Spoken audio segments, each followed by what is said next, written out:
Tara, gawa tayo ng Charlie Chan pasta. Nakalimutan kong i-add yung peanut butter pero screenshot yun na lang din. So una, mag-iwala ngayon ng mga ingredients. Gusto natin ma-achieve dito yung may pagkaalat, nutty flavor, spicy. Ngayon, hiwain na natin yung chicken breast. Flex ko nga lang pala yung maganda kong kutsilyo. Kung gusto nyo, ilalagay ko na lang yung link sa baba. Sa murang halaga, meron ka ng isang knife set. Ngayon, hiwain lang natin yung chicken. Ang pa-square, depende sa inyo kung gusto nyo triangle. Sa paggawa naman ng sauce, tinambahan ko na lang. Nagad ako ng 5 kutsarang toyo, 1 kutsarang asukal, tsaka 1 peanut butter para ma-achieve natin yung nutty flavor. Tsaka huwag nyo kalimutan mag-add ng tubig at yung oyster sauce. Pwede nyo naman dagdagan, depende sa panlasa nyo.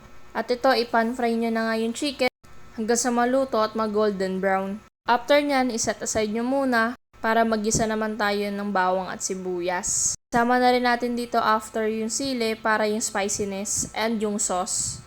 Hayaan nyo lang yan haluin and lalapot na rin yung sauce natin. Pag malapot na, ilagay nyo na ulit yung chicken at mag-prepare naman tayo ng ating pasta.